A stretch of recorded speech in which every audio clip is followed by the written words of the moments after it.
สบายดีพี่น้องเดี๋ยวนี้พวกเฮาสิออกไปย่างเล่นนี่ก็สิเป็นห้องแรมนาริโพยโฮเทล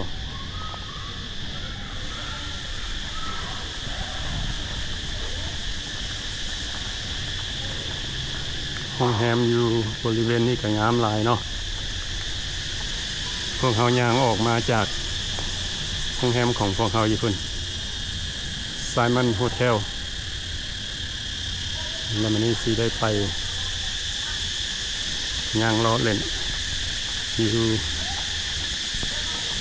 คนละถนนนอกคนละ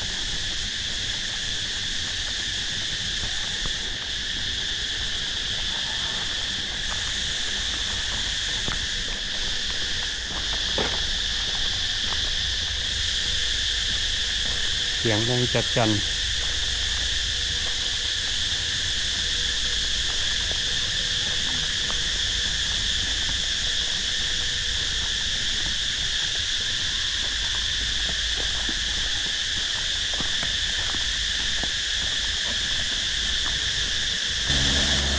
มาแล้ว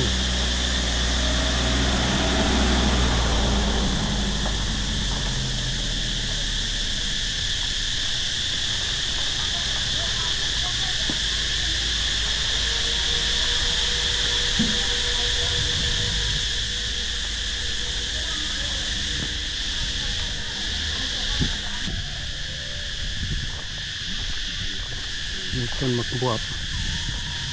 มะม่วง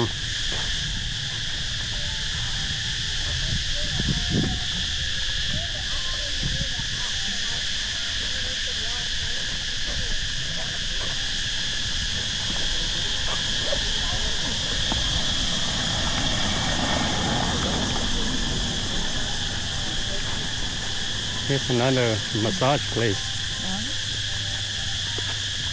This one looks pretty legit.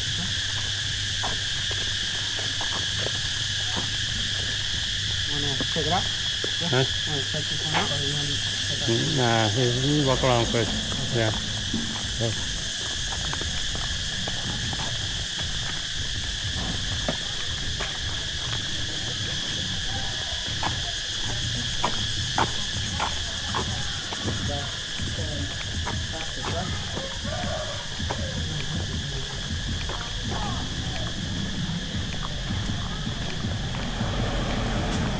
มันยางอยู่วังเวียงนี่ก็ยังใครก่อน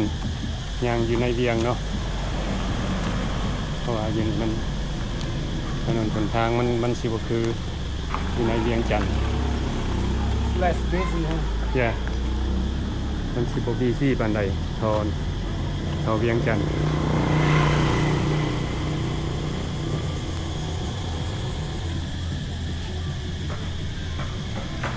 มีบอลนวดพวกเขาสิย่างเลาะอันนี้จักแม่นถนนหยังเขาก็ยังบ่ฮู้เนาะพี่น้อง FC ชื่อจำได้บ่บริเวณนี้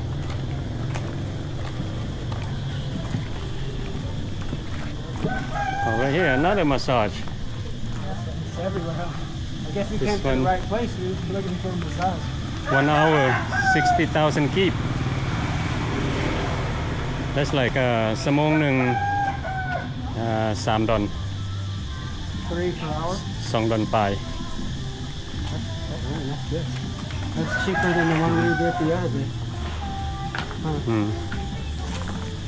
ก็สิถือก่อนอยู่ในเวียง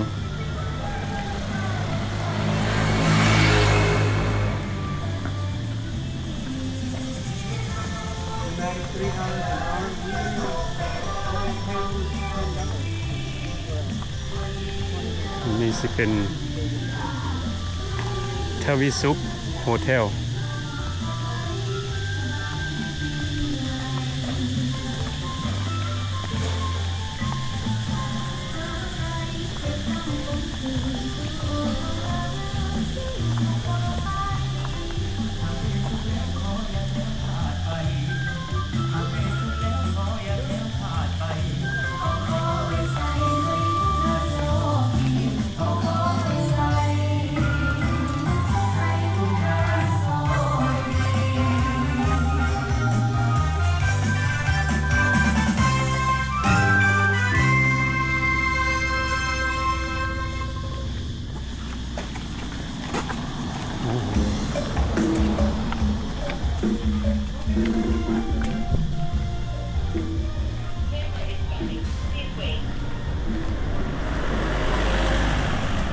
ห้านตัดผมเพิ่นก็มี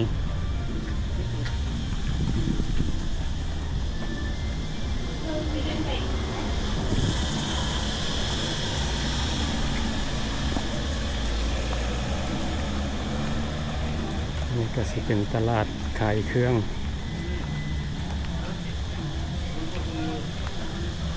เบิ่งโฮเทลมีหลายเด้อพี่น้องมาเยี่ยมยามวังเวียงนี่โฮเทลเบิดบ่ยาก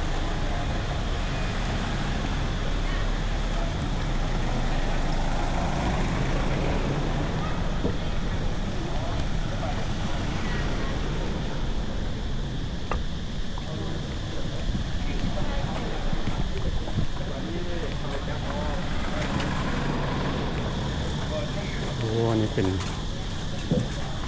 ร้านอาหาร There's a restaurant right there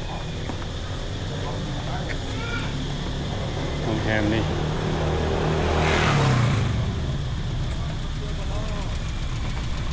There's a tour guide right there if you need a ride ก็ลุงขี่รถเลาะขับเอาคน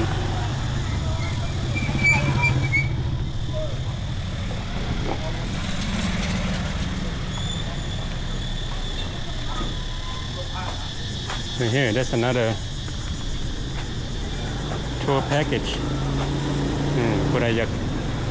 ยากท่องเที่ยวเนาะอยากเลาะอยู่แถววังเวียงเพิ่นก็มีเบิดมื้อแล้วก็ครึ่งมื้อโอ้เพิ่นพาไปเที่ยวเบิดนี่ผู้ใดอยากบินเพิ่นก็พาไปบินนี่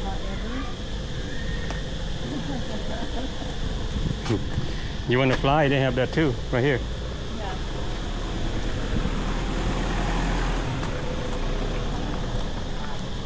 Right here. ผู้ใดอยากเช่ารถจักรขี่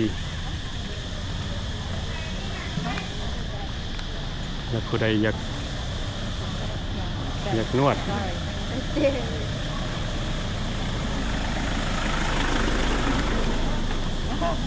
วิดีโอนี้ก็บ่มีหยังหลายเนาะพากันย่างออกมาย่าง exercise This is like our morning workout in Vang Vieng Yeah. Oh, they got something going on over there What is it?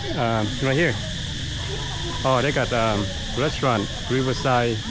Boutique Resort โอ้เป็นแบบรีสอร์ทได้นี่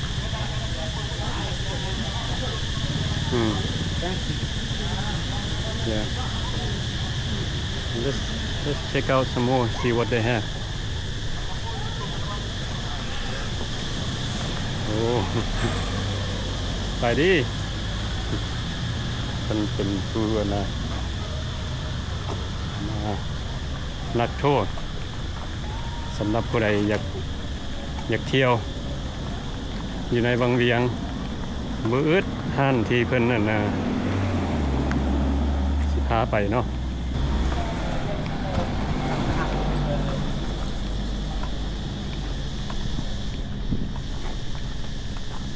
นี่ right here room available Westwater Hostel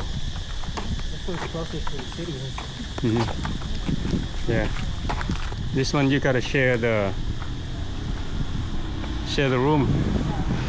but it's cheap สำหรับผู้ใดอยากมาอยู่แบบที่บ่ได้แพงเนาะคืนหนึ่งก็สิมีอยู่ประมาณหมู่3-4 ดอลลาร์วังเวียง Primary School เป็นโรงเรียนวังเวียง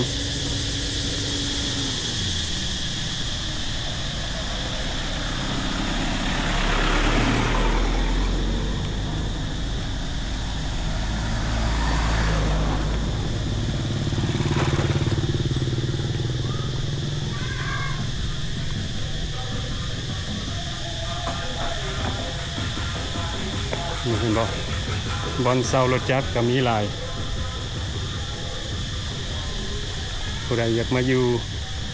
หรือว่ามาท่องเที่ยววังเวียงเนาะมันก็มีหลาย ทั้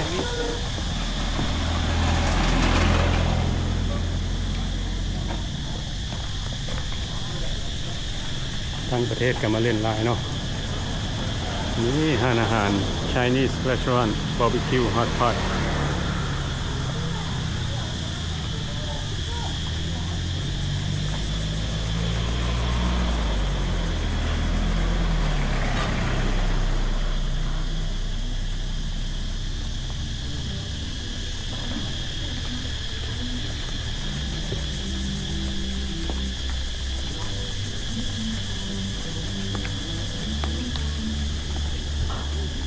ขายเสื้อผ้าเก่าแก่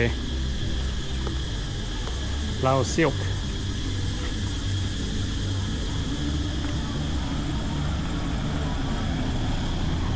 อันนี้เป็นก็มีรถให้เซา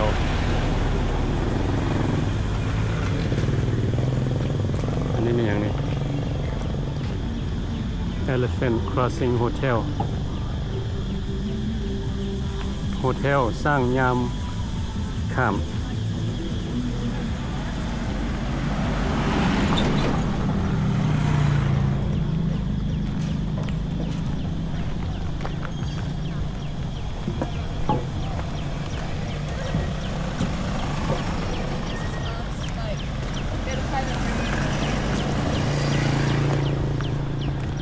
สาวต่างประเทศก็มาหลายเนาะมาอยู่วังเวียง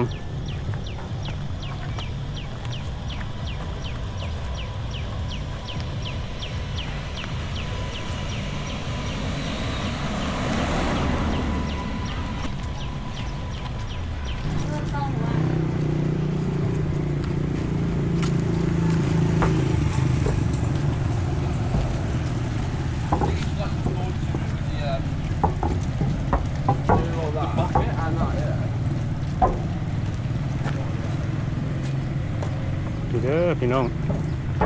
บ่ว่าแต่อยู่ในเมืองเนาะ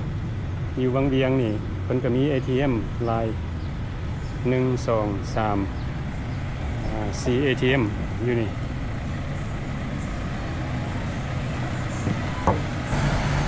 มีฝรั่งหลายเด้ออยู่วังเวียงนี่เนาะ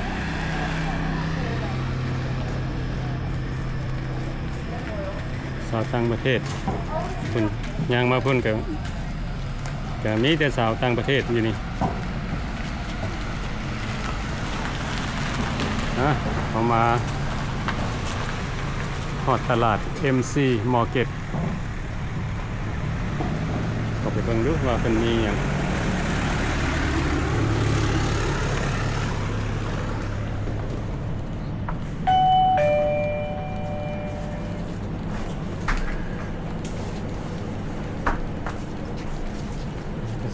ตลาดขายไอศกรีม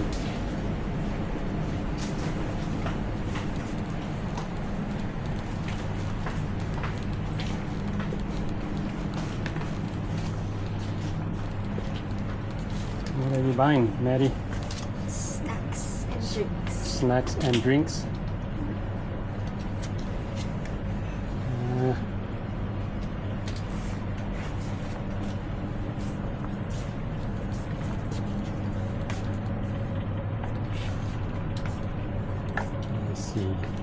Pepsi.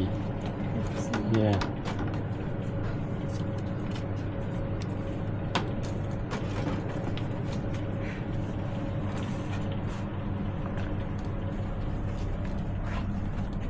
ถ่ายตลาด MC Market ให้พี่น้องได้เบิ่งมันก็มีสินค้า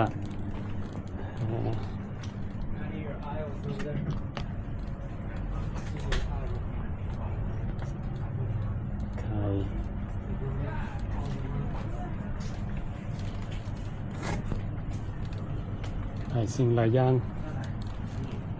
ทางนี้สิเป็นมีไ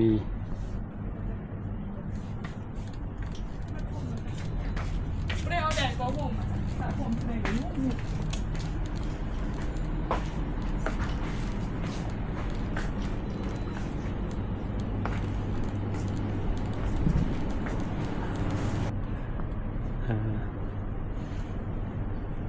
มันก็สิมีเบิดทุกอย่างแนวตัดเล็บฝอยถูกแควยาสีฟันมาน้ำฝอยถูกแควแล้วก็shaving cream น้ำล้างปากแล้วก็ยาสีฟันผู้ใดต้องการนี่แหละพี่น้องมาเยี่ยมยามประเทศลาวหลายสิ่งหลายอย่างเฮาบ่ต้องเอามาเนาะเพิ่นมีครบอยู่นี่เบิดนี่เนาะน้ำล้างหน้า They have everything here Is the price pretty decent? Yeah ราคาก็พอฟัง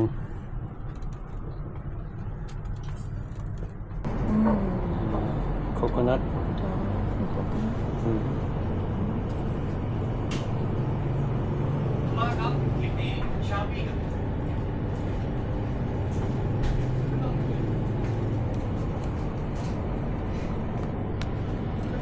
ไอศกรีมมะพร้าว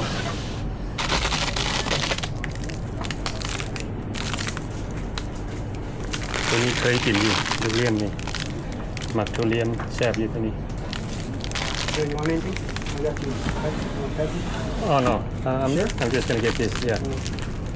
Pepsi first? This one back. I'll hold this for you.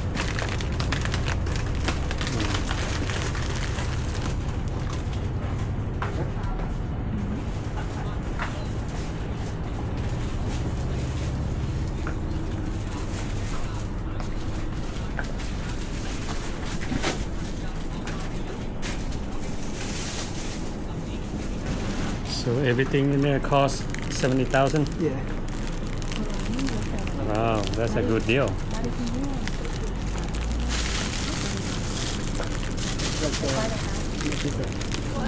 Huh? 70,000 is about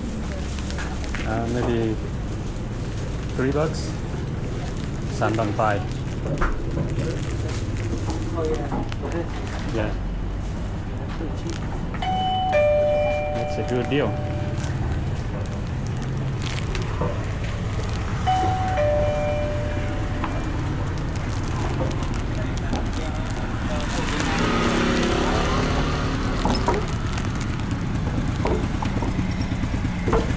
อากาศร้อนๆกินไอศกรีมมะพร้าวเย็นๆราคาก็บ่แพงปานใดเนาะ 5,000 กีบ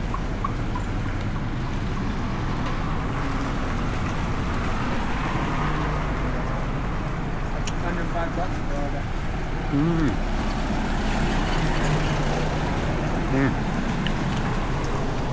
แซ่บ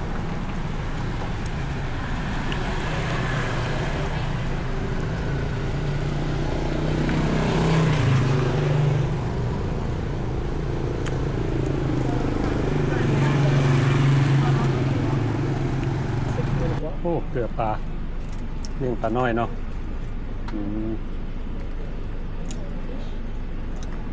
อันข้อถามด้วยอันนี้ถนนอย่างก็อันถนนนี่นะ บ่แม่นถนนหลักแต่ว่าเป็นซอย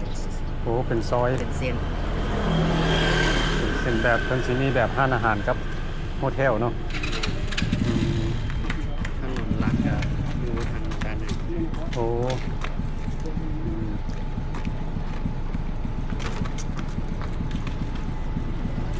คนแถวนี้เขาจะเอิ้นเส้นเส้นทางเส้นห้องหมอเพราะว่าหมออยู่ด้านนี้ โอ้เส้นห้องหมอวังเวียงบ่ โดย แต่ว่าวังเวียงสิมีแต่ห้องหมอเดียวดีหมอถึงว่าจังได๋ หมอรัฐน่าจะมีบ่เยอะ โอ้คนทางเส้นห้องหมอเนาะเพิ่นเอิ้น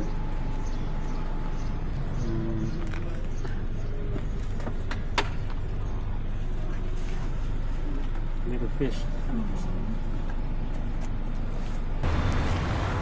อันนี้ก็สิเป็นโอ้มาเจออีกแล้วนี่ห้านนวดมัสซาจมีหลายเนาะอยู่ วังเวียง Oh, that's มากกันนาหมา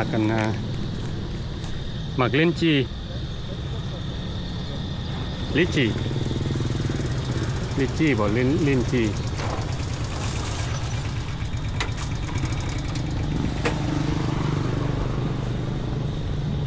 ต้นจำปา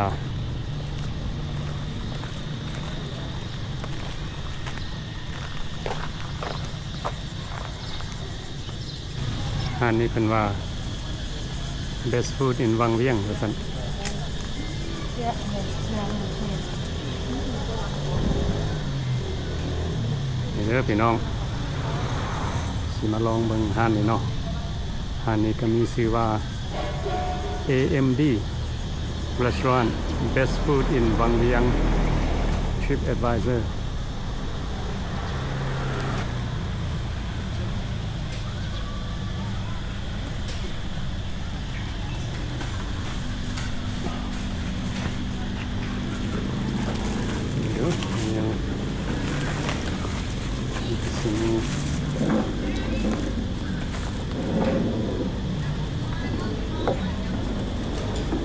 โอเค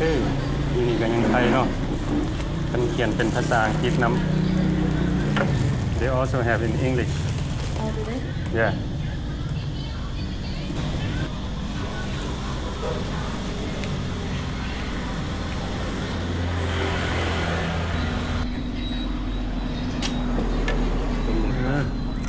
ต้มยำปลาต้มยำฟิชมีข้าวเจ้ามีลาบ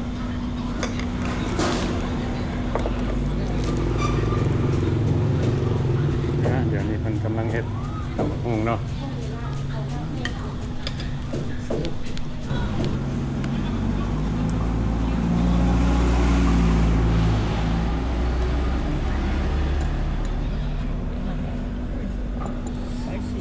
Is it the soup or the lot? Not spicy. I know, I was gonna call. I was coughing. ตำบักหุ่ง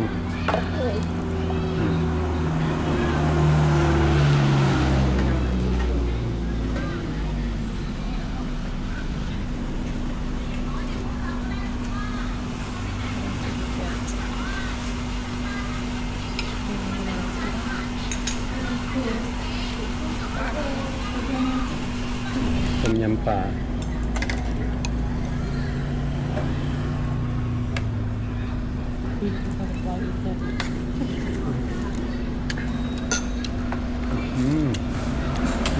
ครับ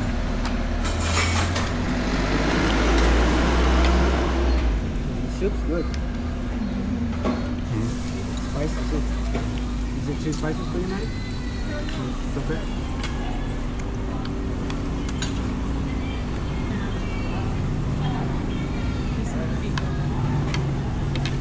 Still got the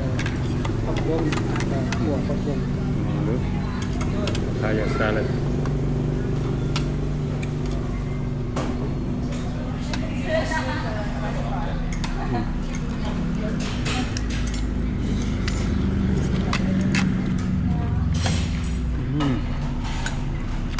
ครับ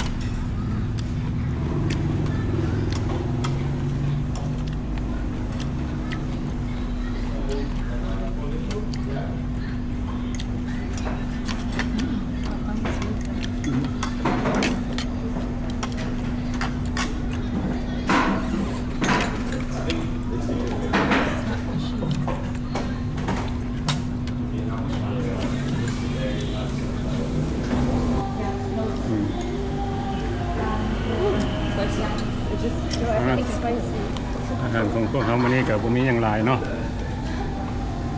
มีอาหารธรรมดา We had breakfast. สิเป็นอาหารสวยของพวกเขา This is our first meal in บางเวียง Yep. They fresh. It's good. Flavors there. เนาะ So good. Come here. You're in Van Bien. Come to AMD. Best food in Van Bien. AMD AMD โอ้ร้านซื้อเพิ่นซื้อ AMD แล้วเพิ่นก็บอกว่าร้านของเพิ่น best food in วังเวียงว่าซั่น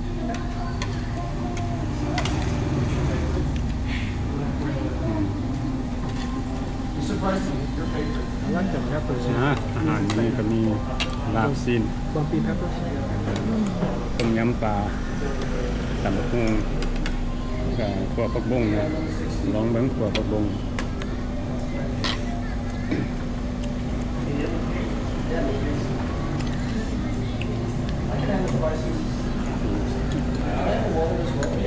คือสิแซ่บนี่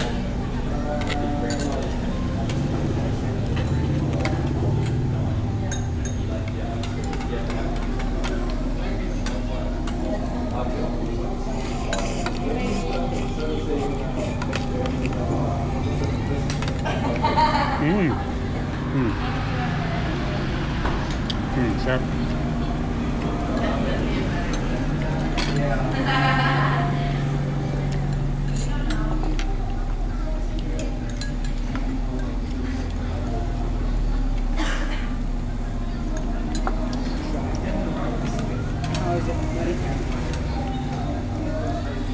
spicy though Good? I don't know what's spicy It's everything. I know It's like medium. yeah It's like medium spice. see like even the ขั่วผักบุ้งthey got the chili on there yeah เผ็ดเพิ่นใส่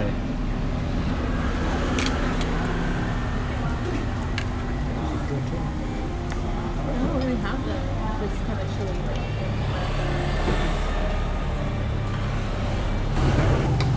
352,000 ก็โอเคเนาะ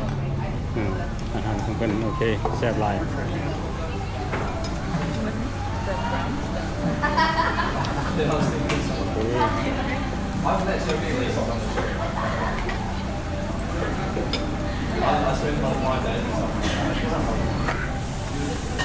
อาหารแซ่บหลายเด้ออันห้านนี้เปิดทุกมื้อบ่เปิด จะเขียนใส่ประตูว่าปิด โอ้แต่ว่าเปิด7 มื้อ ปิดแล้วอีสงกรานต์ปีใหม่ โอ้ปิดแต่ช่วงปีใหม่เนาะโอ้ธรรมดานี่เปิด7 มื้อเลยเนาะแล้วก็จักโมงหาจักโมงอ่ะนะ ส่วนหลายก็ตอนตัว12 โมง9 โมงครึ่ง 9 โมงครึ่งตอนแรงเนาะโอ้สวย อาหารสวยกับอาหารแรงพร้อมเนาะ โดย ช่วงไหลอันคนอย่างมากินคนต่างประเทศบ่หรือว่าคนลาว สบายตั้งประเทศต่างประเทศท่านนี้สิขายแบบอาหารต่างประเทศนำเนาะ ตั้งประเทศก็มีอาหารลาวก็มี โอ้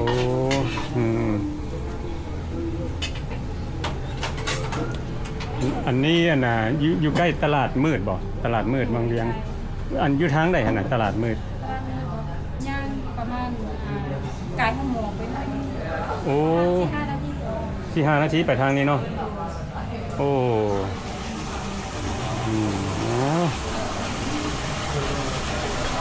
โอเคขอบใจหลายๆเด้อแซ่บหลายอาหาร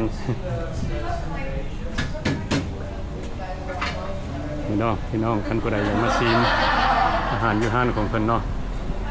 ห้านของเพิ่นมีชื่อว่า AMD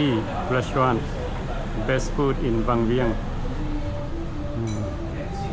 มื้อนี้พวกเขาก็ได้ออกมา4 คนย่างเลาะออกจากโฮเทลเนาะแล้วก็เลยมาเห็นห้านของเพิ่นมื้อนี้พวกเขาก็สิได้กลับโฮเทลแล้วอันนี้ก็มื้อค่ำอิฐที่พวกเขาได้มาวังเวียงแล้วก็สิได้ไปเลาะลายบอลอยู่แล้วก็สิได้ถ่ายให้พี่น้อง FC ได้เบิ่งว่าวังเวียงมีอย่างแน่เนาะโอเคเป็นอย่างไรก็ขอบใจทุกคนที่เข้ามาเบิ่งวิดีโอของเรา